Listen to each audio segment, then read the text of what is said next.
There are some other small creatures in this lake. Can you tell us about those other blood-sucking things?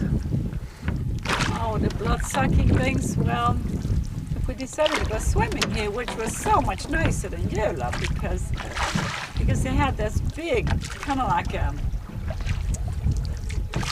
large rock that sloped down into the water, and that was really nice, you know.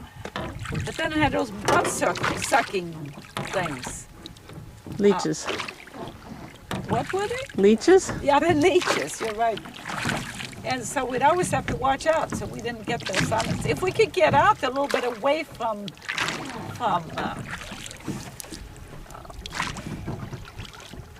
further out in the water, we'd usually could avoid getting them on us. But yeah, they were no fun to have. If you notice them right away, it's not too bad. But let them really attach. It's not very good. Mybrit thought they were kind of good, though. Oh yeah, because she could sell them to Farmer. Farmer would pay her for them, so she thought they were great. The more she could find, the better, the more money she could make. She was running a business there. And what did Farmer use them for? She, I thought she put them inside of her mouth. Now, I don't know if that's true or not, but that's what I remember.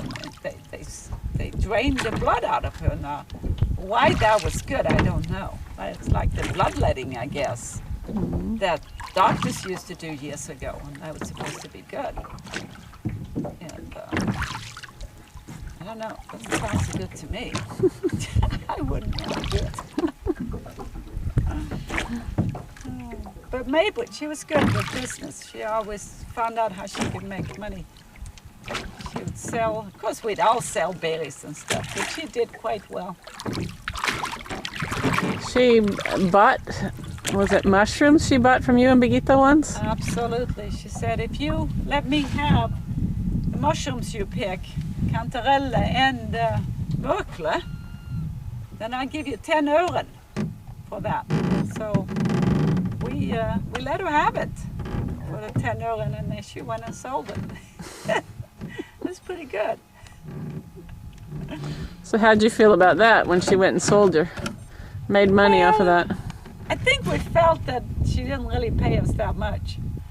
I remember kind of the feeling like, wow, you know, that's not a whole lot. But then we weren't entrepreneurs like she was. She knew how to take those mushrooms and get them to the store, get the money. And we probably wouldn't have done that. So you know, if you look at it that way, then we made money. So you would have just picked them and ate them? Well, at least the kantarelle we would have. I don't know about the mushrooms. I never knew how to fix those. Mm-hmm. So, they were mörkled. Mörkle, yeah. Oh. Didn't know how to do those. Yeah, you need to know what you're doing when you do that. Yeah. So you said something about this other side of the lake here. What did you do over here? Well, there was a lot of lingon over here. A lot of lingon. And blueberries too. But especially lingon. We picked a lot of lingon. How much of a profit they made on them, I don't know. Don't know how much of a profit, but we worked hard on it. That I know. Mm-hmm. We worked very So you didn't just pick lingon for your own household needs, you picked to sell them too? We picked to sell them, absolutely.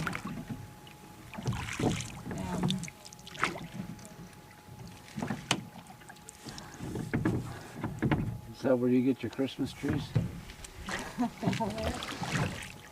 We could, but I don't think we had to go quite that far. We didn't come across them.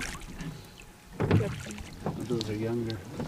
Yeah, those are pretty young. But we didn't put that larger tree in, so that's, you know, it looked pretty good size. Can you tell us about Christmas? Oh, goodness. Christmas, well, Mom always baked cookies. She made the pepparkaka. And of course, all kinds of other cookies. She was good at baking, very good at baking. And Dad made doppelgryta. He made the best doppelgryta of anybody. I've never tasted anything quite like it. It was nice. It was nice. We didn't cut a Christmas tree down until Christmas Eve, and usually we had decided which one it was going to be before, because you couldn't really see it if it was snowing and it was full of snow. You couldn't really see for sure that the branches were perfect and stuff. And so we'd go out to get the Christmas tree and take it in that day. We'd put living candles on it, which was perfectly fine because the tree was so fresh it wouldn't have burned no matter what you would have done to it. I really don't remember a lot about gifts or anything, but I'm sure that there was some. I just don't really have much of a memory on that. And I don't remember dancing around the tree until we got ready to throw it out. Be careful of the rocks here, David. But once we got ready to throw it out, we would dance around and we'd dance it out, so to speak. And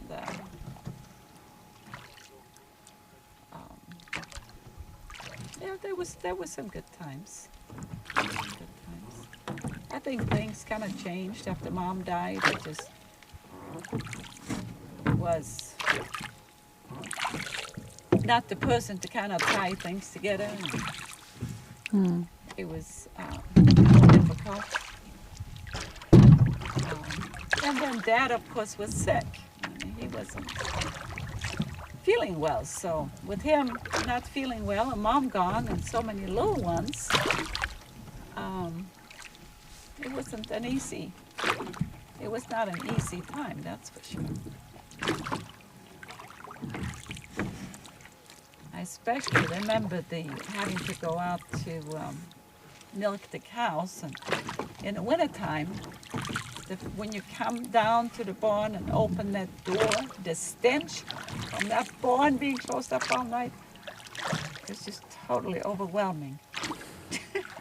Completely overwhelming. What kind of animals did you have in the barn? We just had the cows and the horse. And of course, if we had a calf, occasionally. But that's all I remember. I faintly remember something else, but I not definitely.